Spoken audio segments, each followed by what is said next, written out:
If you ever catch yourself saying, I always do it better, it's just faster if I do it, this video is for you. Today, in this conversation, we're breaking down exactly what tasks to delegate and how to create systems to make it so much simpler. Hi, Brittany. Welcome to the podcast. How are you? I'm doing good. Thank you, Jenny, for having me. Of course, I am so excited to have this conversation about how to delegate tasks in your business. Before we jump into that, will you actually introduce yourself and your business to my audience? Yeah, absolutely. So my name is Brittany Bettini, and I'm the founder of a company called I Need a VA. Um, I have a lot of experience in a lot of different industries, but everything has kind of led me to down this path of helping entrepreneurs figure out how to do less while still making a great income. And I've been able to do that across a lot of industries by delegating tasks to Filipino virtual assistants. Good. Excellent. Very good. It's funny because our most recent podcast episode, someone was actually talking about Filipino as well for VAs and how well it works and all of that. So I'm excited to really jump into this. So Yeah. here's my first question for you. Many small actual business owners struggle to let go of control. Yeah. Why do you think delegation feels so hard at first? Especially for women, I found this. And in fact, I wrote a book about it. It's called She Delegates. And I think that a lot of it comes from this hyper independence that we have as women, that we have to take care of everybody and take care of everything. And when we become entrepreneurs, that spills over. And so it's hard for us to, number one, admit that we need help. And number two, a lot of us think that no one can do it as good as us because we built this and we become emotionally attached to our businesses. And we're like, this is my baby, and no one is going to love it and care for it the way that I do. So learning how to kind of let someone be the babysitter of the business so that you can focus on the things that you're really good at or that you're working in your genius. Um, but I think that the biggest reason why people struggle to let go of tasks inside of their business is because they're control freaks. And it really spills over into being an entrepreneur, because we're the ones with the ideas. So we're like, we have to do every little step of the idea when that's not actually Yeah. true.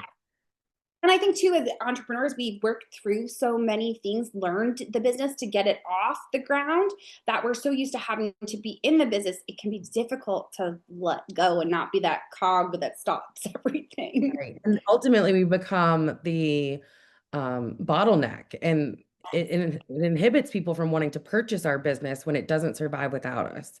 I've always kind of talked about the pie recipe. You have this bakery, you are the only one that knows how to make this special pie that everybody loves, and then you die. And then the pie dies along with you. And so my whole goal in life now is to teach people that the recipe and the pie can live on after you are gone, after you sell.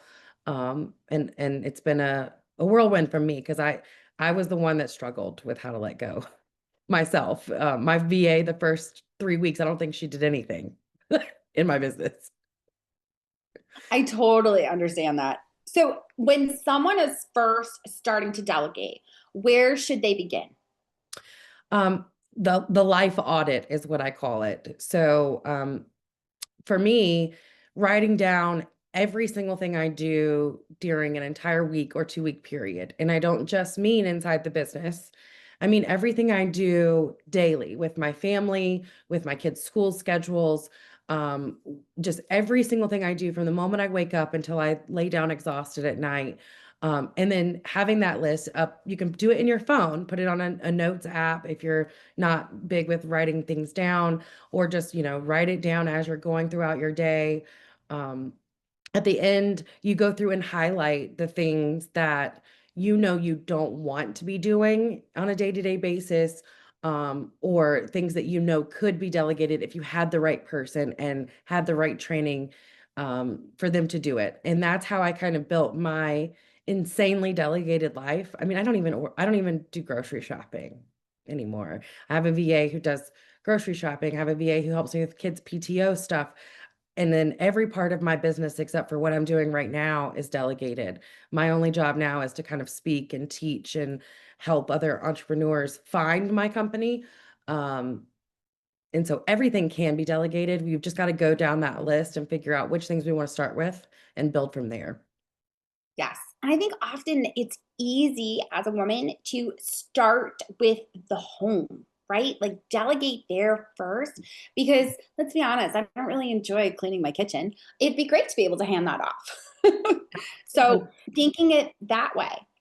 Absolutely. And I come from a background of janitorial. Like my job was to clean toilets. I don't want to clean anymore. That's like the thing that was the number one thing on my list. Doing laundry, having a laundry service come and pick up. How many hours a day do you get back by delegating those little things that no one's going to notice if it's you? No one's going to celebrate you. They don't they don't even say thank you when you fold their clothes and lay them on their bed or put them away for them. So if somebody else is doing that, that frees up your time to be either more present in their lives, the people that you love, or to reinvest that time into a business going to generate you more income. Yes, so good. So you said something interesting before when you were talking about what to delegate. You said it needs to just be you when it's things like this, a podcast interview where you're educating. So how can a business owner identify which tasks are worth delegating versus the ones that they should keep on their plate? So for me, it was what brings me joy. I used to think that the more burnt out I was, the more exhausted, the more, that I was winning if I was exhausted, and I felt guilty if I took a moment for myself. And so I had like an epiphany a year or so ago when I closed down one of my businesses that was draining me. And for me now, I delegate everything that doesn't bring me joy, everything that doesn't make my life feel romantic. I try to romanticize my entire life now. And for me, inside of my business, I want to be the genius who comes up with the cool ideas and someone else executes them. And I want to be the person that does what I love every single day. And I love talking to entrepreneurs. I love coaching people through their hangups of how to delegate. I don't love sending invoices. Or you don't want Right. me to bookkeeping, I'm going to prison if I'm the person in charge of that. I'm dyslexic. So for me, I started with the things that I knew would help drive more income. Um, but then ultimately, my end goal was to just do what I love to do every day, which is spend time with my kids and talk to entrepreneurs. And everything else, I've got to figure out who else is better at that than me and give them that job. I love that. So smart. And it really is to be able to live, because that's what many of us started our businesses, right? Is to Right. get back that joy. We didn't want to be stuck in a 9 to 5 being miserable. So being able to then get into your business and feel that isn't any good. So we want to It's get back to worse. the joy that it brings us. Yes, We went from working absolutely. like 40 to 60 hours a week for a corporation and feeling like we hated it to starting a business for freedom. And now we're working 100 hours a week and we're more exhausted and we're broke because we're not getting paid. Right. So ultimately, finding I hate the word balance, but finding that balance in the beginning when you're delegating of um what things can I delegate that are income driven, so that way I'm making more money and getting my time back, so that way I can actually have the peace of mind to sit and think, what else can I delegate? Yes. So I love the fact that you brought up balance because you hesitated to say it. And that's something with my audience we do talk about. Like it's more like a pendulum, right? It Yeah, swings from side to side based on what you can pay absolutely. attention to. And I think that's the same thing when you're talking about delegating within your business. There's going to be times when you're able to delegate and it's going to be a little bit more expensive than you want it to be, but it's going to swing back where it's going to be less expensive. You're going to be making all this money. And that's the purpose behind doing it so that you can Right. get to that point of having the more of the time and less money spent as compared to maybe in the beginning where you're spending more and not quite having all the time you want because you got to train the person, right? Yeah, So, absolutely. are there any common mistakes you see entrepreneurs make when choosing what to delegate? um yes and no. So my biggest thing isn't what to delegate all the time. It's who to delegate it to. Okay, Is where love it. is where I see the biggest mistakes. A lot of people will hire companies to take over certain portions of their business. which can be good or bad. I like to have everyone who works for me on an in-house team. Um, and in the beginning, it started for me with one virtual assistant who kind of did a lot of different things. She was wearing a lot of hats like I was. And then we developed to two and then three. And then now we have departments and we have, 15 people on our internal team. And we have this nice little chart that tells everybody what their job is. And it's very organized. Um, but when you hire like a graphic design company, you're giving them your branding. And if they close down, if they go away, or if, you ultimately decide to fire them, you're starting back at square one. Whereas when you hire someone in-house, not only are you training them and they're becoming part of the family, but also their job is to build their own SOPs as they're doing it for you. So that way, if they get promoted and move up in your company or have to leave the company for whatever reason, the next person that comes in isn't starting from ground zero. They have all the assets, they have all the folders, they have the training, and you own everything inside of your business. Ultimately, that's going to allow you to get a higher evaluation if you decide to sell, or if you decide to, or if you need to pass it down to someone. They have all the manual of how to run your company just like you would, because that's the biggest thing people are scared of. It's not going to be done like I would do it. It will if they have an SOP that tells them exactly how you would do it. So you said the magic word, SOP, and I think a lot of people hear that word and they freak out, and I'm the opposite. I get so excited because I know that's where the organization comes from.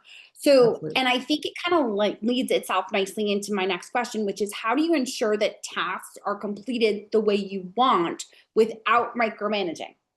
Yeah. Luckily for my team, I'm not a micromanager. I'm more of like, when I get it back, if it's not right, I'm just like, oh gosh, either I need to do this to myself or we need to start over.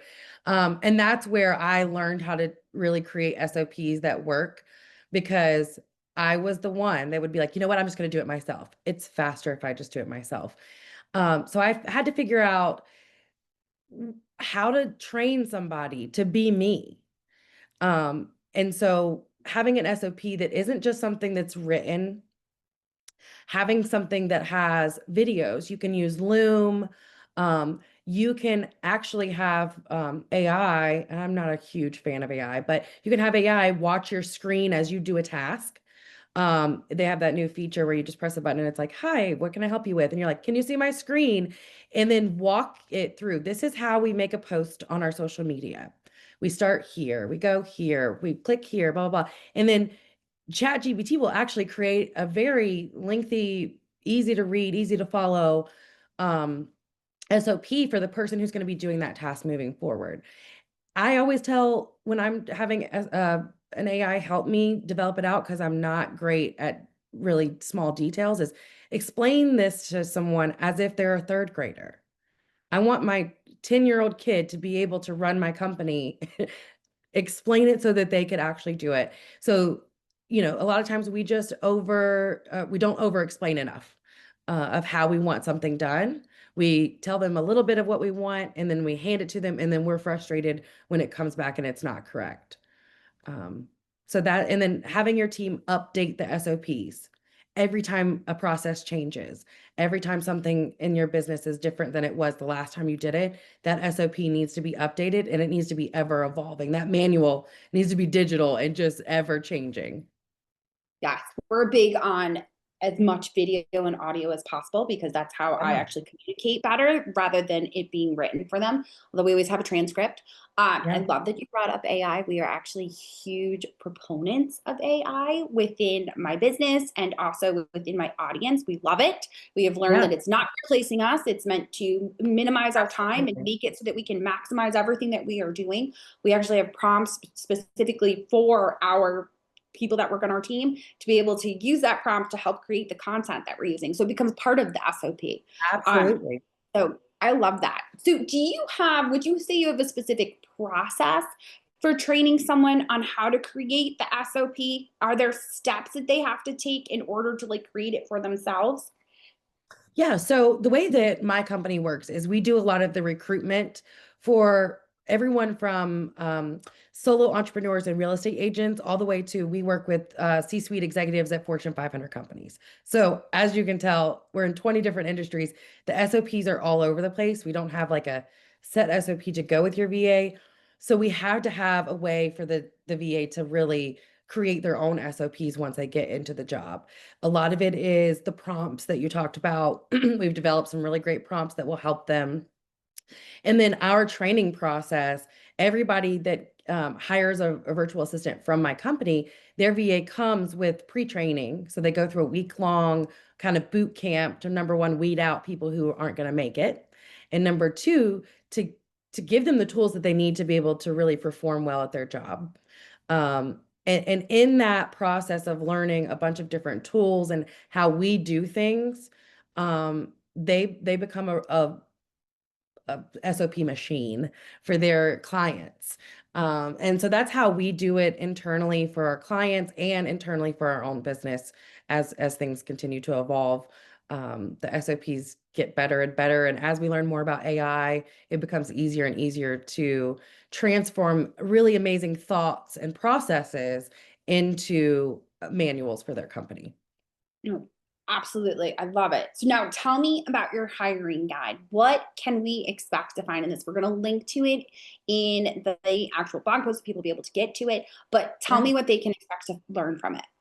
Yeah, absolutely. So, I wanted to build my business around no gatekeeping.